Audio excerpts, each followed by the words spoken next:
Vamos iniciar então fazendo um breve histórico sobre como foi a origem do Serviço Público Federal no Brasil e, indiretamente ou diretamente, da própria gestão pública. No ano de 1808, nós temos a vinda da família real portuguesa para o Brasil. Portanto, em 1808, lá no Império Português ainda, o trabalho administrativo estava todo ligado ao que dizia respeito à família real. Aqui o trabalho público era representado pelos diplomatas, pelas autoridades alfandegárias e pelos militares. Em 1889, aconteceu a Proclamação da República. Com a Proclamação da República, basicamente aconteceu a manutenção da infraestrutura administrativa que já vinha do Império, ou seja, não houve nenhuma grande mudança no serviço público. Em 1934, nós tivemos então a primeira Carta Magna, a primeira Constituição do Brasil. Ela não falava nada a respeito nem do serviço ou do serviço público ou do servidor público em geral. Em 1939, agora portanto já durante a Segunda Guerra Mundial, nós temos o Decreto 1713 de 39, que foi a primeira norma regulamentar do funcionalismo público. O objetivo era delimitar limites, deveres e atribuições do funcionalismo público. Em 43, o então presidente Getúlio Vargas fixou o dia 28 de outubro como o Dia do Funcionário Público, mas ainda não tínhamos definições claras dos papéis do serviço público. Finalmente, então, em 1988, nós tivemos a chamada Constituição Cidadã, que foi a Constituição que estabeleceu e forneceu as referências que nós temos hoje a respeito do serviço público. Então, em 1990, nós temos a Lei 8.112, que estabeleceu e definiu o Estatuto dos Servidores Públicos Civis da União, autarquias e fundações. Esta aqui é a lei mais importante que nós temos, então, a respeito do Serviço Público Federal. No que diz respeito à estrutura. A estrutura do serviço público ou da administração pública federal basicamente está organizada em administração pública direta e indireta. A administração pública direta, ela é representada pelo Presidente da República, pelos ministérios, governos, prefeituras, câmaras e judiciário. A administração pública indireta é representada pelos órgãos públicos. Indiretamente, quem responde são os gestores ou os administradores públicos. É o caso das autarquias, como a INSS, fundações, como a Unipampa, empresa pública, como a Caixa Econômica Federal, sociedade de economia mista, como a Petrobras, e as agências reguladoras, como a Inmetro. É importante observar, portanto, que o Ministério da Educação e Cultura, o MEC, faz parte da administração direta, mas a Unipampa em si faz parte da administração pública indireta. Na Constituição Pública Federal, no artigo 37, diz que a administração pública direta e indireta de qualquer dos poderes, seja federal, seja nos estados, no Distrito Federal ou nos municípios, ou seja, de uma forma universal, deve obedecer determinados princípios.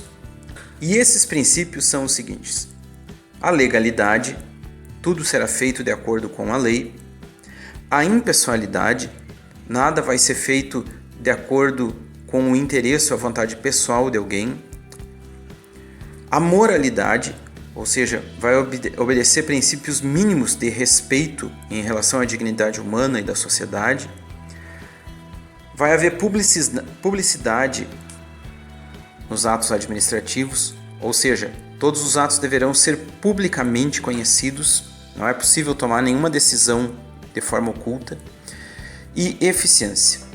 A eficiência deve pautar, deve definir todas as ações públicas em todas as esferas da administração.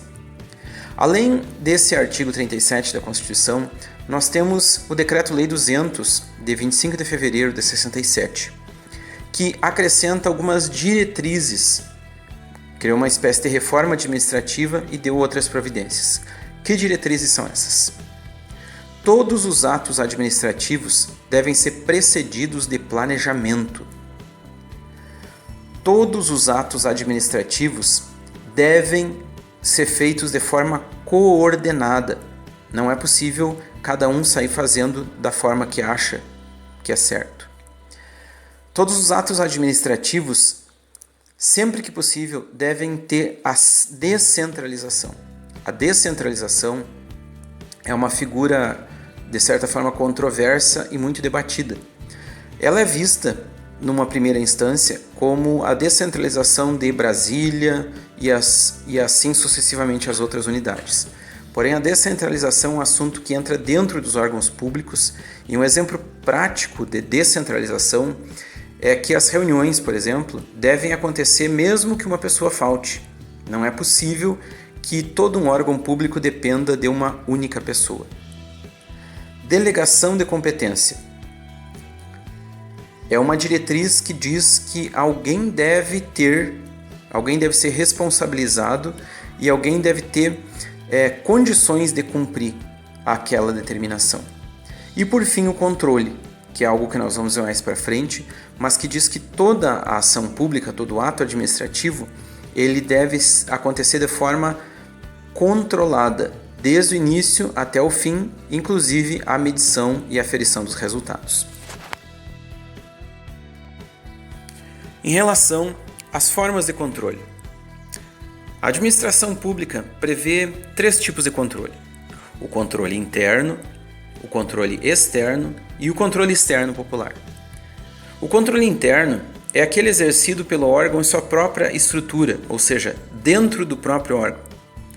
É um modelo onde o superior hierárquico, ou seja, o administrador, o diretor, o coordenador, exerce controle administrativo sobre as pessoas que estão sob sua responsabilidade. Essa pessoa é responsável por todos os atos praticados em seu setor por servidores sob seu comando. Ou seja, não é possível eu me eximir da responsabilidade que aconteceu alguma coisa no meu setor. De acordo com a norma do controle interno, se eu sou responsável por algo, eu tenho o direito de exercer autoridade sobre todas aquelas pessoas que estão sob minha autoridade. Ninguém pode fazer alguma coisa da sua própria cabeça, é necessário que eu esteja alinhado com aquela pessoa que está no controle administrativo de determinado órgão ou setor.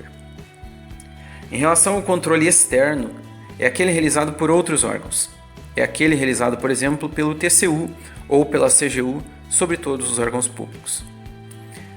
O controle externo popular é um mecanismo que permite que as pessoas comuns possam acompanhar, monitorar e avaliar a atuação da administração por parte dos administrados. Um exemplo de aplicação disso são as ações populares previstas no artigo 5º da Constituição Federal. Ainda em relação às formas de controle, ele pode se classificar de 3 formas em relação ao momento em que o controle é executado. Existe o controle prévio ou preventivo, existe o controle concomitante e o controle subsequente ou corretivo. O controle prévio é aquele que é exercido antes do início ou antes da conclusão do ato administrativo e é considerado um requisito para sua eficácia e validade. Ou seja, controle prévio quer dizer que existe um controle que tem que ser exercido antes de começar alguma coisa. Em outras palavras, nada pode começar sem controle ou simplesmente pela vontade de alguma pessoa. É preciso que o controle seja exercido desde antes de um determinado ato ter início. O controle concomitante é aquele exercido durante o ato administrativo, como por exemplo uma licitação. Toda licitação acontece com um determinado controle enquanto ela está sendo executada. O objetivo é verificar a regularidade da sua formação, ou seja, o objetivo é que todo o ato aconteça dentro da legalidade para que ele não venha a ser anulado mais tarde. Se porventura não for exercido o controle concomitante, pode ser que a coisa fuja do controle, apesar de ter começado bem, e aí perca o sentido. O controle subsequente ou corretivo é exercido depois que o determinado ato administrativo já está concluído. O objetivo, nesse caso, é a correção de eventuais defeitos, inclusive declarar que aquele ato é nulo, não tem valor, houve um erro que foi detectado somente depois, ou dar-lhe eficácia, como, por exemplo, a homologação da licitação. Homologação de licitação é uma declaração que depois que todo o processo aconteceu, ela é declarada válida, ela é reconhecida como completamente perfeita. O controle dos atos administrativos por via de regra é um controle subsequente. As formas de controle em relação ao aspecto controlado.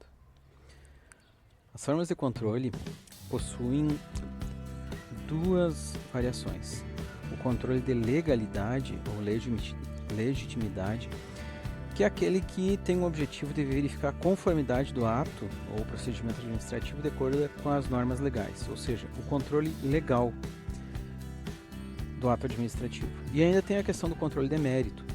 O controle de mérito é aquele que verifica a existência da oportunidade ou conveniência e o resultado do ato controlado. Em relação à amplitude, as formas de controle se subdividem em duas formas: o controle hierárquico e o controle finalístico. O que é o controle hierárquico? Basicamente, é aquele da hierarquia, é aquele que resulta do escalonamento vertical dos órgãos do Poder Executivo. Ou seja, ele coloca algumas pessoas com responsabilidade por certos atos e algumas pessoas seguem essas orientações e colaboram na execução do ato administrativo. E ainda tem o controle finalístico, que é aquele controle exercido pela administração direta sobre as pessoas jurídicas integrantes da administração indireta. É o caso que o ministro da Educação exerce sobre o reitor de uma universidade, por exemplo. E aqui nós temos então um resumo das 4 grandes formas de controle que nós temos na legislação: quanto à origem, quanto ao momento do exercício, o aspecto controlado e a amplitude. Quanto à origem, o controle pode ser interno do órgão, externo ou controle externo popular. Lembrando que o controle externo popular, basicamente, ele pode monitorar, ele não é propriamente ele não pode exercer alteração, não pode exercer influência dentro do órgão. Em relação ao momento do exercício, é o prévio, o que antecede, o concomitante, que é ao mesmo tempo que as coisas estão acontecendo, e o corretivo, que é a posteriori. Em relação ao aspecto controlado, nós temos a questão da legalidade, que é aquilo que está dentro da lei, e em relação ao mérito, que é a questão da, digamos assim, de quem pode exercer aquilo ali, a quem cabe, quem cumprir aquela função. Em relação à amplitude, nós temos o controle hierárquico e o controle finalístico.